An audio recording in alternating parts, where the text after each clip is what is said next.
Om Vakratunda Om Vakratunda Mahakaya Mahakaya Surya Suryakoti Koti Samaprabha Samaprabha Nirvignam Nirvignam Kuru Kuru Me Me Deva Deva Sarvakaryeshu Sarvakaryeshu Sarvada Sarvada Saraswati Sarasvati Namastubhyam Namastubhyam Varade Varade Kamarupini Kamarupini Vidyarambham Vidyarambham Karishyami Karishyami Siddhir Bhavatu Siddhirbhavatu Me Me Sada Sada Gurur Guru Brahma Brahma Gurur Guru Vishnu Vishnu Gurur Guru Deva Deva Maheshwaraha Maheshwaraha Guru Guru Sakshat Sakshat Param Param Brahma Brahma Tasmai Tasmai Shri Shri Gurave Gurave Namaha Namaha Om Om Sahana Sahana Vavatu Bhavatu Sahana Sahano Bhunaktu Bhunaktu Sah Saha Viryam Viryam Karavavahe Karavavakai Tejasvinavadhetamastu ma Tejasvinavadhitamastu ma Vidvishavahai Vidvishavahai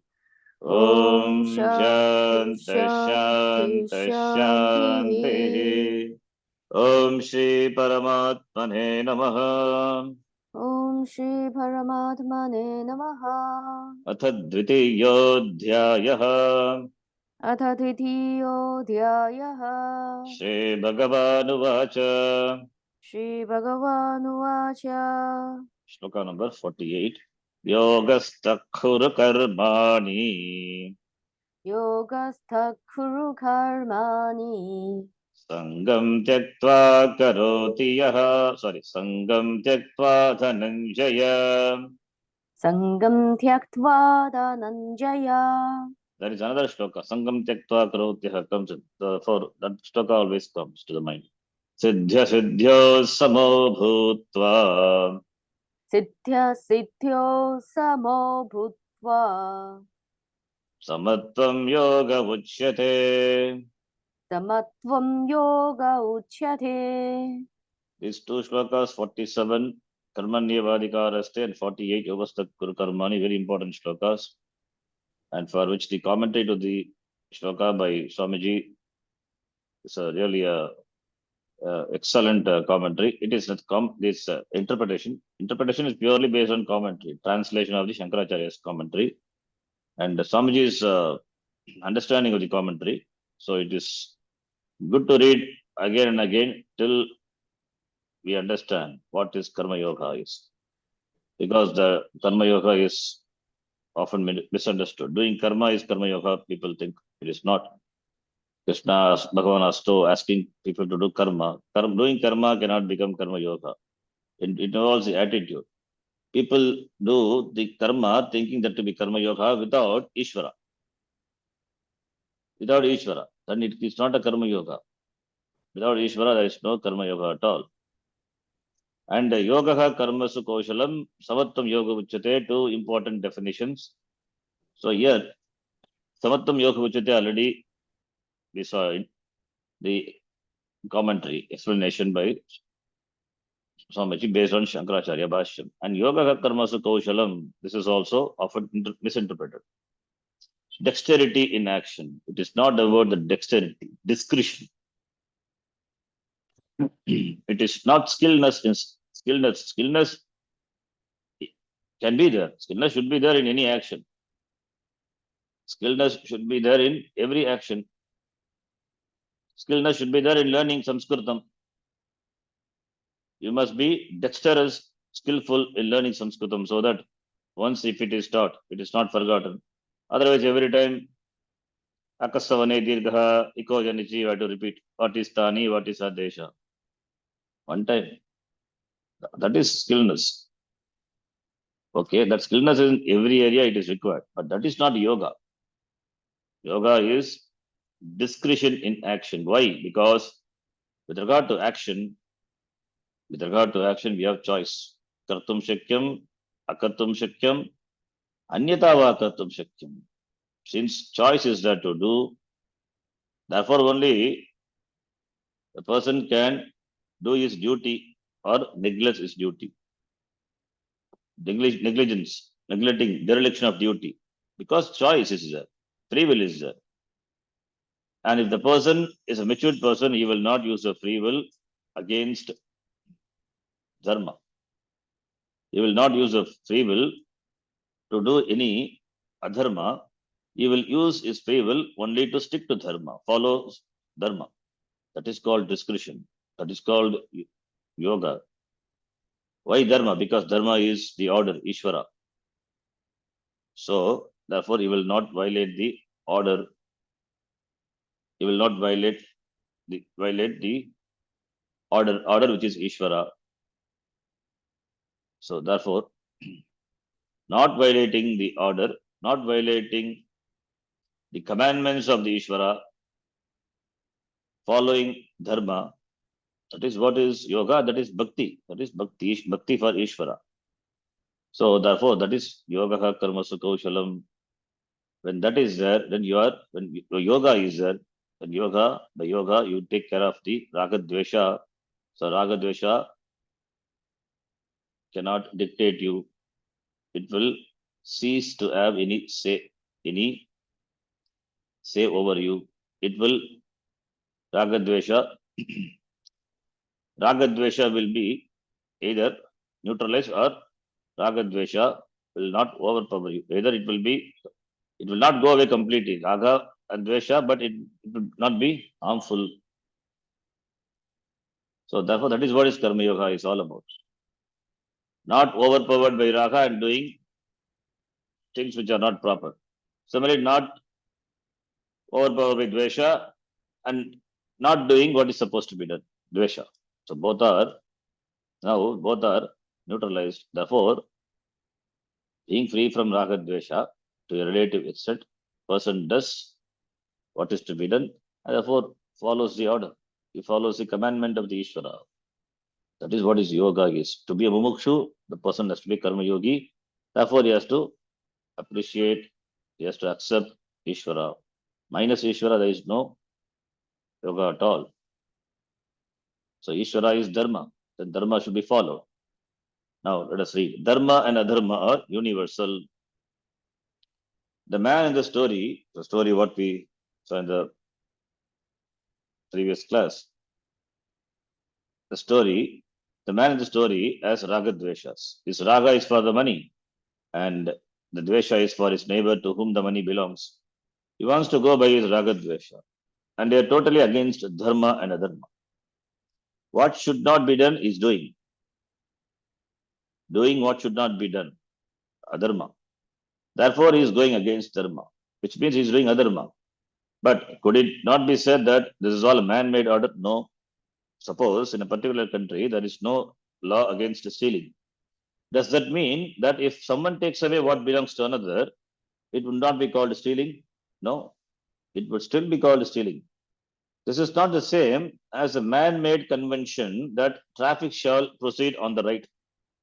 We naturally all proceed on the right because to do otherwise is a definite risk to life and limb, and it is also illegal. Even if you say, yeah, if you are ready to take the risk, the police will not let you because you are not the only one involved. Other people will also be in danger. Convention then we can describe as man-made. But is a law against stealing man-made? No.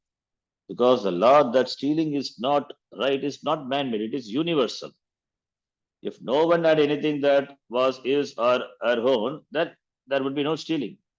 Even though there would be people, there would be nothing to steal, and therefore no one can steal from the other. However, everyone has something of his or her own, and therefore there is going to be stealing. Even a Swami has a begging bowl and a mala, japa mala. These are the two important symbols, linga, of a sadhu, and he is supposed to carry them. There are thieves for this also, especially now that they have become rare and therefore costly. Thus, even sadhus can lose their few possessions because as long as anyone has something that is his or her own, there is such a thing called stealing, and that is universal. Like adharma, dharma is also universal and is not man-made. Dharma is something that is commonly sensed by a human being and is meant for human interaction. I live and let live. I want to be left alone in the sense that I don't want the few possessions I have to be stolen. And at the same time, I let others live in the same way. There is a particular order that is sensed commonly, and this order called dharma is the very basis upon which we are supposed to interact with our fellow beings. The scriptures confirm this and also say that if you go against the doer, your action produces what is called papa for you. The Shastram do not tell us what is right and wrong, dharma and dharma. Thou shalt do this, thou shalt not do that. They merely confirm what we already know. We don't need anyone to tell us these things. Indeed, our knowledge is such that we tell everyone else. Scriptures the world over merely confirm the existence of a common sense dharma. It is not that they came into the world at certain periods of time and finding there was no dharma established one. People knew what was right and wrong before the scriptures came along. Choice and action implies, therefore, norms. This common sense dharma is there for a human being because he or she has a choice in action. This choice implies a set of norms which must be known. If these norms, the dharma, were not there, the creation would be defective. I could not have been given a choice without having also been given the norms that go with the choice. This would be something like giving a Ferrari to someone who is drunk and doesn't know how to drive, or giving to someone when it has no brakes. Having been given a choice, the norms should be common to all without any education being necessary. This is a very important aspect of dharma. To be given a choice, but no knowledge of the norms would also be defect in the creation. If I did have to be educated about these norms, then no one would have the same opportunity to receive this education. Then certain people would be stealing or getting hurt because they never knew that they should not steal or get hurt. They were never taught. Therefore, without any education at all, I know that I should not steal or get hurt. I also know that others do not want to be stolen from or be hurt. Then this is the common norm. What is equally common to you and me is a norm on the basis of which we can choose our actions. What I don't want from others, I find others also don't want from me. Therefore, we have a common norm, dharma. And the person who is able to interpret his or her to be done actions in terms of the dharma as kaushala, that is called kaushala, kushalatvam, kaushala, kaushalam. Let us now complete the story of the man who wants to continue his plans to steal his neighbor's money and take the result as prasada. You will only be fulfilling one part of the karma yoga definition. The other part will remain unfulfilled because there is no kaushala. He is not even interpreting. He is going against the very dharma. If someone wanted to rob him, how would he take it? He would not allow it, which means that he should not rob anyone else because it is a wrong action. If everyone were simply to say, so what, to all the norms, all we would have would be confusion.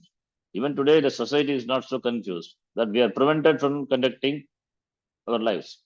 People more or less do follow some norms. If everyone were to do exactly what they wanted, they would be hitting others, robbing them, and so on, all of which would be going against dharma. There would be no order, only confusion, and no one could live his or her life. There is order in the world, even today. That is why we are able to live peacefully. Some of us do not even have gates or fences because there is dharma. Since there are boundaries that people seem to follow, we cannot say that there is no dharma. Of course, there is adharma too, because choice is there, and people are sometimes going to abuse their power of choice.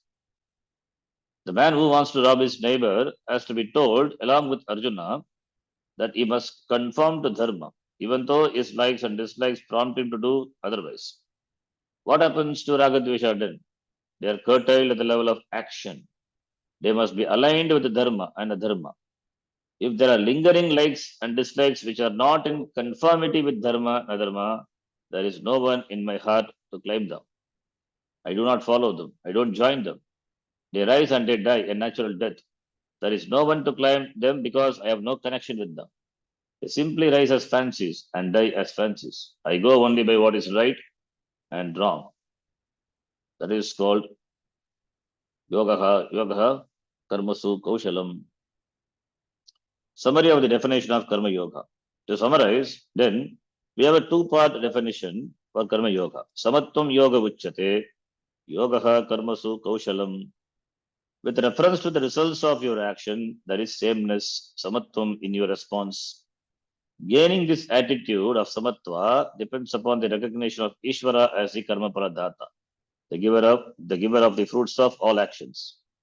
Whatever result you gain, the laws do not cheat you in any way. Therefore, As a karma yogi, you have the same attitude towards both the desirable and undesirable results of your actions. Karma pale samatta buddhihi. Then, with reference to action itself, there is a choice involved. As a karma yogi, you exercise your choice based on certain norms. These norms are indicated by the rules of dharma and adharma. They are universal, common to all. Samanya dharma. Even universal laws require interpretation. Although common to all, Samanya dharma must be interpreted to accommodate given situation so that it is appropriate to the situation. This interpreted dharma is referred to as Vishesha dharma. Ordinary laws also have some similar provisions that you should keep to the right in traffic. It's a law that is universal in this country. But suppose a huge truck is coming towards me in the same lane. By keeping to the left, the driver of the truck is doing the wrong thing, and I am doing the right thing. But I am driving a very small, lightweight car. By keeping to the right, I am right. But if I refuse to interpret the law, do not budge an inch because I am right and he is wrong, I will certainly suffer the consequences. Suppose, however, I swerve to the left, making sure that I am not going to hit anyone in the process, then turn again to the right when I have avoided the truck, then I have saved the situation. If a police officer sees me going to the left, he or she will not give me a citation, but will go after the truck driver instead. I interpreted the law rightly, and the officer will probably congratulate me for escaping serious injury or death. Every law has an exception. No one has ever made a law, including Bhagavan, without that being an exception. For example, Newton's law of gravitation applies only in certain areas. If you are in a spaceship, peanuts cannot be eaten the same way as they are eaten here. Instead of going into your mouth, when you toss them up, they will go to the right or to the left. Even though Newton's law is really Bhagavan's law, still it doesn't operate in the same way in all places at all times. Thus, there are no absolute laws. That there are no absolute laws, however, doesn't mean that there is no universality. Dharma is universal because I feel the same way as others feel. However, even what is universal has to be interpreted according to the situation. Although you expect people to speak the truth to you, and people expect the same from you, sometimes you may have to tell a lie in order to save someone's life. This is Vishesha Dharma or implied or interpreted Dharma. Vishesha Dharma is when someone other than yourself is a beneficiary of the lie. Thus, the differences between Dharma and Adharma with reference to speaking truth depends on whether or not you are the beneficiary of the lie. If you are the beneficiary of the lie, then it is Adharma. If others are benefited, then it is there's a reason, and therefore it cannot be a dharma. Depends on the situation. Other examples of Vishesha Dharma are those dharmas imposed by the Shastrams, which are only valid insofar as a given place, time, or culture is concerned. For example, a Brahmana, a Kshatriya, and a Shudra have certain duties to perform within the framework of the Vedic culture only. Therefore, these duties are Vishesha Dharma. Karma Yoga implies an understanding of the Lord, Ishvara. Samanya Dharma and Vishesha Dharma should always be the governing factors when exercising your choice with reference to a given action. You cannot go by your ragadveshas alone. When you do go by Dharma and not by your ragadvesha, you are living an ethical life, dharmika life. Such a life, however, may not be yoga. Yoga comes into the picture only when Ishvara is taken into account. The Gita doesn't discuss Ishvara immediately. It only does so in the third chapter. Another shloka in the 18th chapter explains the role of Ishvara in Karma Yoga. Very important shloka, often quoted. Yatah pravrte bhutanam yena sarva vidam tatam swakarmana tamabhyarcha siddhim vindati manavaha. This is a line often quoted. Swakarmana tamabhyarcha siddhim vindati manavaha. 18th chapter, 46th shloka. The one from all beings have come into being, by whom all this is pervaded, worshipping him by performing one's duty. That is called Karma Yoga. A person attains spiritual success. Siddhim vindati manavaha. The Lord is not only the creator, but also the creation, what is created. Therefore, the creation is not separate from Ishvara. And Ishvara is both the efficient and material cause of the creation. Abhinna nimitta upadana karanam. Therefore, no product, karyam, is separate from the material of which it is made. The status of being both the efficient and the material cause is therefore what is meant by Ishvara, and that is the reason why the creation is not separate from the creator. The creator, on the other hand, is independent of the creation in the sense that even without the creator remains. At the time of dissolution, for example, the entire creation goes back to Ishvara, who alone remains. The creation is like the dream world you create, without which you remain as you are. While the dream world is not independent of you, you can be without it, as you are in deep sleep. Similarly, the creation is not separate from the creator, the Lord. Anything in the world that is naturally created can be looked at as Ishvara's creation, Ishvara Srishti, just as anything you make may be said to be your creation, Jiva Srishti, because your free will is involved. There is, however, only some truth in you being the creator of anything. When you say that the house you built is your own creation, you find upon analysis that the statement is not totally true because your will and effort are involved. There is some truth to it, but the earth that the house is standing on is not created by you, nor are the laws which allow the house to stand. The materials that are necessary to build and they maintain the house are also not created by you. In this way, you come to see that your creation depends on so many aspects which are not created by you. Therefore, nothing is really created by you. Although, for the time being, we can assume that there is such a thing as Jiva Srishti. The laws of creation are not separate from the creator. Your physical body is not created by you. The powers that are necessary to create are not created by you. These are the Lord's creation, Ishvara Srishti alone. Ishvara Srishti includes the laws of Dharma also. These laws are not created by us. They are only sensed by us. Gravitation is sensed by people and by monkeys also. Birds seem to sense it also. They know that when they want to fly, they must flap their wings in order to take off into the air. Every creature seems to know at least some of these laws, since they seem to know what they have to do. The laws that are instinctively known by animals are known to us by our common sense. The laws of Dharma are also known to us in the same way. Without any education whatsoever, without being taught, we know what is right and wrong. Although this knowledge is generally called conscience, it is actually our simple common sense knowledge of Dharma and Adharma, what is right and wrong.